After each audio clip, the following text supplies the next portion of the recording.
പ്രിയമുള്ള സഹോദരന്മാരെ, സഹോദരിമാരെ, ഏവർക്കും ദൈവാനുഗ്രഹം എപ്പോഴും ഉണ്ടായിരിക്കട്ടെ. ബിസ്മില്ലാഹിർ റഹ്മാനിർ റഹീം. വലഖദ് ദറഅനാ ലിജഹന്നമ കസീറൻ മിനൽ ജിന്നി വൽ ഇൻസ്. ജിന്നുകളിൽ നിന്നും മനുഷ്യരിൽ നിന്നും ധാരാളം പേരെ നാം നരകത്തിന് വേണ്ടി സൃഷ്ടിച്ചിട്ടുണ്ട്. അവർക്ക് ഹൃദയങ്ങളുണ്ട്, അതുപയോഗിച്ചവർ കാര്യം ഗ്രഹിക്കുകയില്ല. അവർക്ക് കണ്ണുകളുണ്ട്, അതുപയോഗിച്ചവർ കണ്ടറിയുകയില്ല. അവർക്ക് കാതുകളുണ്ട്, അതുപയോഗിച്ചവർ കേട്ട് മനസ്സിലാക്കുകയില്ല.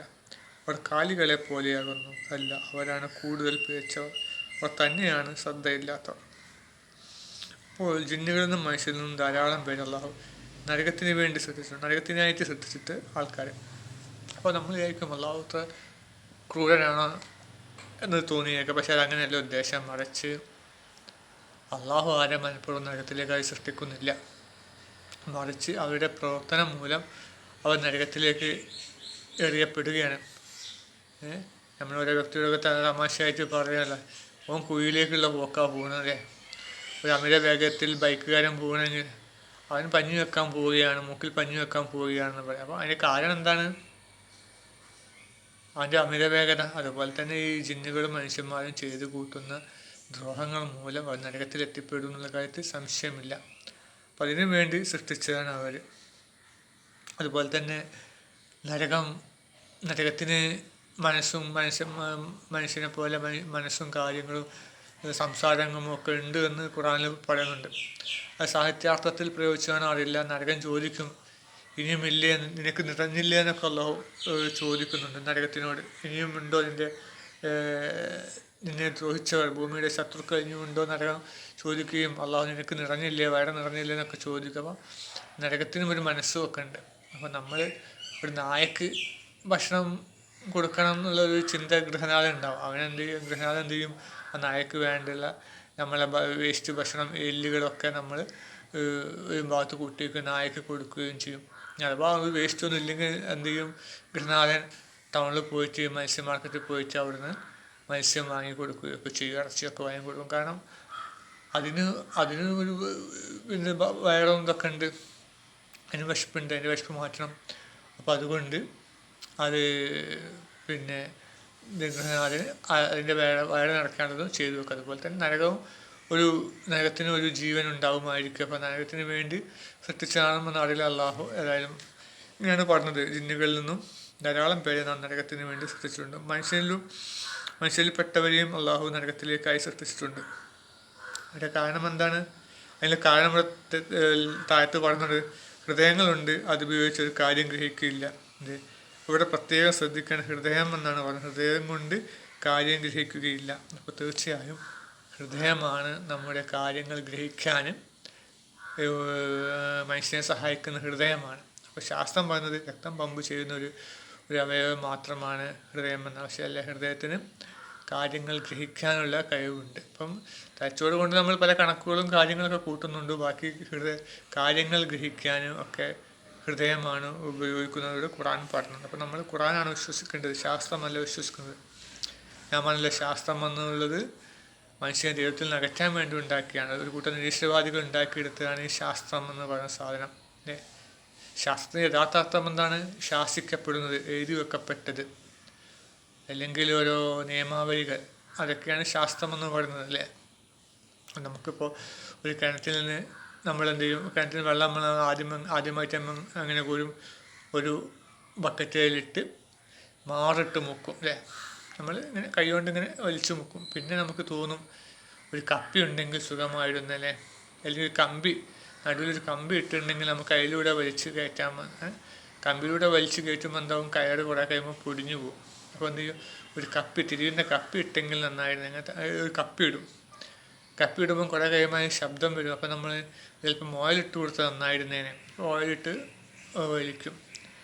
പിന്നെ നമ്മൾ അതിനേക്കാൾ ഭാരം കൂടിയ വസ്തു കയറ്റുമ്പോഴാണ് 2 കപ്പി ഇട്ടിട്ട് ഉത്തോലകം മൂലം കയറ്റും. അപ്പോൾ ഇങ്ങനെയുള്ള കാര്യങ്ങളൊക്കെ, പുതുതായി കണ്ടുപിടിക്കപ്പെടുന്ന കാര്യങ്ങളൊക്കെ എഴുതി വെക്കപ്പെട്ട ശാസനകൾ, അതൊക്കെയാണ് ശാസ്ത്രം എന്ന് പറയുന്നത്. അത് പിന്നെ ഒരു കൂട്ടം ശപിക്കപ്പെട്ട നിരീശ്വരവാദികൾ കൈയേറുകയാണ്, ഹൈജാക്ക് ചെയ്തെടുക്കുക. ഇല്ലുമിനാറ്റികൾ അവരുടെ കുത്തകയാക്കി മാറ്റി അതിനെ പല കപടശാസ്ത്രങ്ങളും പഠിപ്പിച്ചു. എന്താണ്? കുരങ്ങിൽ നിന്ന് മനുഷ്യരുണ്ടായി, പൊട്ടിത്തെറിയിൽ ഭൂമി ഉണ്ടായി, അങ്ങനെയൊക്കെ നിരീശ്വരവാദം. അപ്പോൾ അതിൽ പെട്ടതാണ് എന്താണ് ഹൃദയം രക്തം പമ്പ് ചെയ്യുന്ന ഹൃദയം തന്നെയാണ്. പക്ഷെ അക്കൂട്ടത്തിൽ പിന്നെ ഗ്രഹിക്കാനുള്ള കഴിവ് ഒക്കെ അതിലുണ്ട്. രക്തം തലച്ചോറിലൊക്കെ രക്തം എത്തുന്നുണ്ടല്ലോ, ആ രക്തം ഹൃദയത്തിലൂടെ കയറി ഇറങ്ങി പോകുന്നുണ്ട് ഒക്കെ. അതുപോലെ തന്നെ ഹൃദയം മാറ്റി വെക്കുന്നവർക്ക് ചില അവരുടെ വികാരങ്ങളിലൊക്കെ ചെറിയ മാറ്റം സംഭവിക്കുന്നു എന്നൊക്കെ പറയപ്പെടുന്നുണ്ട്. അപ്പം പിന്നെ അത് മാത്രമല്ല, ഹൃദയം പരിപൂർണമായിട്ട് മാറ്റി വെക്കുന്നില്ല എന്നാണ് ഞാനിപ്പോൾ അടുത്ത കിട്ടിയ അറിവ്. ഒരു മനുഷ്യൻ്റെ ഹൃദയം പരിപൂർണമായിട്ട് മാറ്റി വെക്കുന്നില്ല. ഹൃദയത്തിൻ്റെ ചെറിയ ഭാഗം പേസ് മേക്കർ പിടിപ്പിക്കുകയാണ്, എന്തൊക്കെയാണ് ചെയ്യുന്നത്. അപ്പോൾ അങ്ങനെയാണ്. അപ്പം മനസ്സിലാക്കുന്നത് തലച്ചോറല്ല നമ്മളെ കാര്യം ഗ്രഹിക്കുന്നത്, മറിച്ച് ഹൃദയമാണ് ഇവിടെ കാര്യം ഗ്രഹിക്കുന്നത് എന്നാണ് അള്ളാഹു പറഞ്ഞത്. ഒരു വിശ്വാസി എപ്പോഴും നമ്മൾ ഉൾക്കൊള്ളേണ്ടതും കേൾക്കേണ്ടതും അള്ളാഹു പറഞ്ഞതാണ്. അള്ളാഹു പ്രവാചകൻ എന്തും പറയും, അതാണ് സത്യം, അതാണ് ശരി. അള്ളാഹു ഒരിക്കലും മനുഷ്യരെ പേപ്പിക്കില്ല, അത് സത്യം മാത്രമേ പാടുകയുള്ളൂ. അതുകൊണ്ട് ഹൃദയങ്ങൾ കൊണ്ടാണ് കാര്യം ഗ്രഹിക്കുന്നതെന്ന് പറഞ്ഞു കഴിഞ്ഞാൽ പിന്നെ അതിൽ മേൽ മറ്റൊരു വർത്തമാനമില്ല. അത് നമ്മൾ പരിപൂർണമായി ഉൾക്കൊള്ളുക. പക്ഷെ അത് അതും വെച്ചിട്ട് നമ്മൾ വാദപ്രതിവാദത്തിന് പോകണ്ട. നമ്മൾ പറയാം, നമ്മൾ അള്ളാഹു പറഞ്ഞത് ഇങ്ങനെയാണ്, ഞങ്ങളത് വിശ്വസിക്കുന്നു, നിങ്ങൾക്ക് മറുപടി നൽകാൻ ഞങ്ങൾക്ക് കഴിയില്ല, പക്ഷേ ഞങ്ങളിതിൽ വിശ്വസിക്കുന്നു. നമ്മുടെ സ്വാതന്ത്ര്യമാണല്ലോ, നമുക്ക് ഒരാൾക്ക് എന്തും വിശ്വസിക്കാനുള്ള സ്വാതന്ത്ര്യമുണ്ടല്ലോ. അപ്പോൾ ഞങ്ങളിതിൽ വിശ്വസിക്കുന്നു. അതോടൊപ്പം നിങ്ങൾ പറയുന്നത് തലച്ചോറാണ് എല്ലാ കാര്യങ്ങളും ചിന്തിക്കുന്നത് എന്നതിന് ഖണ്ഡിക്കാനുള്ള കഴിവിപ്പോൾ ഞങ്ങൾക്കില്ല. അതുകൊണ്ട് നിങ്ങൾക്ക് നിങ്ങളുടെ വഴി, നമുക്ക് നമ്മുടെ വഴി, അങ്ങനെയാണ് പറയേണ്ട വിശ്വാസം. അല്ലാണ്ട് നമ്മൾ അതിനെ തർക്കിക്കാൻ പോയിട്ട് തർക്കിച്ച് കഴിഞ്ഞാൽ നമുക്കത് വാദം നിരത്താൻ നമ്മുടെ കയ്യിൽ തെളിവില്ല. അപ്പോൾ അവർ ചോദിക്കും, എന്താ നിങ്ങൾ തെളിവ്, ഖുർആനാണോ, 6-ാം നൂറ്റാണ്ടിൽ എഴുതപ്പെട്ട ഗ്രന്ഥമാണോ എന്ന് ചോദിക്കും, പരീക്ഷിക്കും. പ്രവാചകൻ വന്നിട്ടില്ല എന്നൊക്കെ. അപ്പോൾ അവരുടെ പുതിയ വാദം, പ്രവാചകൻ നിന്ന് മുഹമ്മദ് നബി എന്ന ആൾ ജീവിച്ചിട്ടില്ല, യേശു ക്രിസ്തു എന്ന ആൾ ജീവിച്ചിട്ടില്ല, ഒക്കെ നിഷേധിക്കുക. എന്നിട്ട് ഓരോ പുസ്തകങ്ങളും ഓരോ PDF ലിങ്കുകളും ഉണ്ടാക്കിയിട്ട് അത് യൂട്യൂബിലും പിന്നെ ഗൂഗിളിലും കുത്തി നിറച്ചിട്ട് ഇത് അവർ എന്നിട്ട് അത് തെളിവായിട്ട് കാണിക്കും. മനസ്സിലായി, അവരെന്നെ എഴുതി ഉണ്ടാക്കിയിട്ട് അവർ തെളിവായിട്ട് കാണിക്കും. ഇത് എത്രയോ നൂറ്റാണ്ടുകൾക്ക് മുമ്പ് എഴുതപ്പെട്ട പല കല്ലുകളിലും കുത്തിവെക്കപ്പെട്ട ഈ ഗ്രന്ഥം, പല കോടിക്കണക്കിന് ആളുകൾ വിശ്വസിക്കുന്ന ഗ്രന്ഥം, അതവർ വിശ്വസിക്കില്ല. അവർ ഇന്നും നിലയായിട്ട് പല PDF ലിങ്കുകളും മറ്റും എഴുതി കുത്തിക്കുറിച്ചുണ്ടാക്കിയിട്ട് കാര്യങ്ങൾ കുത്തിക്കുറിച്ചുണ്ടാക്കിയിട്ട് അത് തെളിവാക്കി ഉന്നയിക്കും. അത് ജനങ്ങൾ വിശ്വസിച്ചു വളരണം. നമ്മളത് കാലങ്ങളായ കല്ലുകളിലും മറ്റുമൊക്കെ എഴുതി വെക്കപ്പെട്ട ഗ്രന്ഥം, എല്ലാവരുടെ കയ്യിലുമുള്ള അതുപോലത്തെ മറ്റൊരു ഗ്രന്ഥം പോലും, ഒരു വാക്ക് പോലും കൊണ്ടുവരാൻ കഴിയാത്ത, അതിൽ പരാജയപ്പെട്ടു പോയ ആ മഹത്തായ ഗ്രന്ഥം അത് തെളിവായി സ്വീകരിക്കില്ല. അത് പൊട്ടക്കിത്താബാണ് എന്ന് പറയുന്നതല്ല. അപ്പോൾ അത്ര നിശ്ചയവാദികളാണ് അവർ പറഞ്ഞു വരുന്നത്. ഈ ജിന്നുകളിൽപ്പെട്ടവരും മനുഷ്യരിൽപ്പെട്ടവരും ഇതുപോലത്തെ വളരെ നിശ്ചയവാദികൾ അല്ലാതെ നരകത്തിന് വേണ്ടിയായി സൃഷ്ടിച്ചിട്ടുണ്ട്. ആ ശപിക്കപ്പെട്ട ജാഫർ ചളിക്കൂടും, പിന്നെ ജാമിദ, ജബ്ബാർ, അതുപോലെ റീന അലക്സ്, സെബാസ്റ്റ്യൻ മുന്നക്കൽ, ഇവരൊക്കെ നരകത്തിൽ കിടന്ന് പൊരിയുന്നത് കാണാൻ ഉള്ളവൻ ആഗ്രഹിക്കുന്നു. എല്ലാ വിശ്വാസികൾക്കും ആഗ്രഹമുണ്ട്, കാരണം അത്രക്കും നിഷ്ഠമായ രീതിയിലാണ് അവർ പ്രവാചകനെ പറയുന്നത്. പിന്നെ അതുപോലെ തന്നെ സോഷ്യൽ മീഡിയ മറ്റു പല ആൾക്കാരുണ്ട്, പേരറിയില്ല, ചൂരറിയില്ല. ജാഫർ ചളിക്കൂടാണെങ്കിൽ സ്വന്തം മുഖവും പേരും ഒക്കെ വെച്ചിട്ടാണ്, പേരും വീട്ടുപേരും വെച്ചിട്ടാണ് ഈ സോഷ്യൽ മീഡിയയിൽ പറയുന്നത്. പക്ഷേ മറ്റുള്ളവർ പേരും ചൂരൊന്നും അറിയില്ല, നമുക്ക് അറിയില്ല, ആരാണെന്ന് പോലും അറിയില്ല. പക്ഷേ നമ്മുടെ സർക്കാരിനറിയാം, സർക്കാരിന് പോലീസ് വിഭാഗത്തിനൊക്കെ അവരുടെ ഫോൺ നമ്പറും സ്ഥലങ്ങളൊക്കെ അറിയാം. പക്ഷെ അവർ പരസ്യപ്പെടുത്തില്ല. പക്ഷേ ഈയുള്ളവന് മഹദിമാം എന്നുള്ള പദവി കിട്ടിക്കഴിഞ്ഞാൽ ആ സർക്കാരിൻ്റെ, അപ്പോൾ സർക്കാരൊക്കെ ഈയുള്ളവനിലേക്ക് വന്ന് ചേരുമില്ല. അപ്പം അവരുടെ വീടും സ്ഥലവും ഒക്കെ മനസ്സിലാക്കി അത് സോഷ്യൽ മീഡിയ പബ്ലിസിറ്റി ചെയ്യും. പക്ഷേ ഏതൊരു വ്യക്തിയും, പല ആൾക്കാരുണ്ട്, കാട്ടറിമി മുഹമ്മദ്, അലോപ്പതി തട്ടിപ്പുകൾ വെളിപ്പെടുന്നു ഒരു ഇതുണ്ട്, ഒരു ഫേസ്ബുക്ക് അക്കൗണ്ട്. പക്ഷെ അവർ അലോപ്പതികൾക്കൊക്കെ എതിരാണ്. പക്ഷെ അതോടൊപ്പം ഭയങ്കര കടുത്ത ഇസ്ലാമിക വിരോധികളാണ്. തക്കം കിട്ടിയാൽ അവർ ഇസ്ലാമിനെതിരെ ആക്ഷേപിക്കും. അങ്ങനെ ടീമുകളുണ്ട്. അപ്പോൾ അതാണ് ഞാൻ മനസ്സിലാക്കിയ എല്ലാം ഉൾക്കൊള്ളുന്ന വ്യക്തി ഞാൻ സോഷ്യൽ മീഡിയയിൽ കണ്ടിട്ടില്ല. ഇപ്പോൾ മറ്റൊരു വ്യക്തി ഞാൻ കണ്ടു, അയാൾ പഠനഭൂമിയിലൊക്കെ വിശ്വസിക്കുന്നുണ്ട്, പക്ഷേ ഖാദിയാനിയാണ്. ഖാദിയാനി വെച്ചാൽ ഇസ്ലാമിൻ്റെ പുറത്തു പോയി. ഇതിന് പ്രവാചകൻ വരുന്നുണ്ട്, അല്ലെങ്കിൽ മിർസ ഗുലാമ ഒരു പ്രവാചകൻ എന്ന് പറഞ്ഞാൽ ഇസ്ലാമിന് പുറത്തു പോയി. അപ്പോൾ അതാണ്. അപ്പോൾ നമ്മുടെ ഇന്ദ്രേട്ടൻ പരന്തഭൂമി വിശ്വസിക്കുന്നു, ആലപ്പുഴ തട്ടിപ്പാണെന്ന് വിശ്വസിക്കുന്നു, പിന്നെ ചന്ദ്രയാത്ര തട്ടിപ്പാണെന്ന് വിശ്വസിക്കുന്നു. അങ്ങനെ പലതും ഒക്കെ ഉള്ളവരുമായിട്ട് ഒരുപാട് വാദങ്ങളുമായിട്ട് ഈ അദ്ദേഹത്തിന് സാമ്യമുണ്ട്. ഈ ഉള്ളവൻ്റെ ഗുരുവുമാണ്, ഈ പരന്തഭൂമിയെ പറ്റിയുള്ള അറിവുകളൊക്കെ നേടിത്തന്ന വ്യക്തിയുമാണ്. പക്ഷേ അദ്ദേഹം നിരീശ്വരവാദിയാണ്. മനസ്സിലായില്ലേ? ഞാൻ മനസ്സിലാക്കിയ പല ആൾക്കാരുണ്ട്. വേറെ ഒരു കൂട്ടരുണ്ട്, ഒരാളുണ്ട്, എന്താണ് ജോർജ് ഗോമസ് എന്നിട്ടാണ് പേര്. അയാളും പരന്തഭൂമിയിലും പിന്നെ ചന്ദ്രയാത്ര തട്ടിപ്പിലും ഒക്കെ വിശ്വസിക്കുന്നുണ്ട്. ചന്ദ്രയാത്ര തട്ടിപ്പാണെന്ന് വിശ്വസിക്കുന്നുണ്ട്, അങ്ങനെ ആലപ്പുഴ തട്ടിപ്പാണെന്ന് വിശ്വസിക്കുന്നതൊക്കെ ശരിയാണ്. പക്ഷേ അദ്ദേഹം ഭയങ്കര ക്രിസ്തുമത വിശ്വാസിയാണ്. ഇസ്ലാമിനെ പറ്റി എന്ന് പറഞ്ഞാൽ അദ്ദേഹത്തിന് ഉൾക്കൊള്ളാൻ കഴിയുന്നില്ല. അപ്പോൾ ഇങ്ങനെ പലവിധ ആൾക്കാരുണ്ട് ഗ്രൂപ്പിൽ. പക്ഷേ എല്ലാം തികഞ്ഞൊരു വ്യക്തി ഞാൻ കണ്ടിട്ടില്ല. അത് ഈ ഉള്ളവനാണെന്നാണ് ഈ ഉള്ളവൻ്റെ ഇപ്പോഴത്തെ മനസ്സിലാക്കുന്നത്. എന്താണെന്ന് അറിയില്ല, നല്ല വ്യക്തികൾ ഉണ്ടായിരിക്കാം അല്ലേ? മൂസ നബി പറഞ്ഞല്ലോ, എന്നെക്കാളും അറിവുള്ള ആരും ഇല്ല എന്ന് പറഞ്ഞപ്പോൾ അള്ളാഹു പറഞ്ഞല്ല, എന്നെക്കാളും അറിവുള്ള ആളുണ്ട് എന്ന് ഹിദർ നബിയെ കാട്ടിക്കൊടുത്തു. അപ്പോൾ അതുപോലെയൊക്കെ വേറെ ആരെങ്കിലുമൊക്കെ ഉണ്ടാകുമായിരിക്കും, നമ്മൾ അഹങ്കാരം പറയുന്നില്ല. അപ്പം ഞാൻ എൻ്റെ ശ്രദ്ധയിൽ അങ്ങനെ എല്ലാം യഥാർത്ഥ സത്യത്തിൽ എത്തിച്ചേർന്ന വ്യക്തികൾ ഞാൻ കണ്ടിട്ടില്ല, സോഷ്യൽ മീഡിയ കണ്ടിട്ടില്ല എന്നാണ് ഞാൻ മനസ്സിലാക്കുന്നത്. അപ്പോൾ അവർ കാലികളെ പോലെയാണല്ലോ, അവരാണ് കൂടുതൽ പിഴച്ചവർ. അവർ തന്നെയാണ് ശ്രദ്ധയില്ലാത്ത, അവർ ശ്രദ്ധിക്കാതെ നടക്കുകയാണ്, തോന്നിയ മാതിരി ഒന്നും ചിന്തിക്കാതെ നടക്കുകയാണ്. അതുപോലെ ഇവിടെ ജിന്നുകൾ എന്ന വിഭാഗം പറഞ്ഞത്. അപ്പോൾ ഈ ഉള്ളവന് അടുത്ത് ഒരു പോസ്റ്റ്, ഒരു വാട്സപ്പ് പോസ്റ്റ് കണ്ട് ഭിന്നുകൾ എന്ന വിഭാഗമുണ്ട്. ഭിന്നുകൾ എന്ന വിഭാഗം കൂടി ഉണ്ടായിരുന്നു. ജിന്നുകൾക്ക് മുമ്പ് അവരാണ് ഉണ്ടായിരുന്നത്.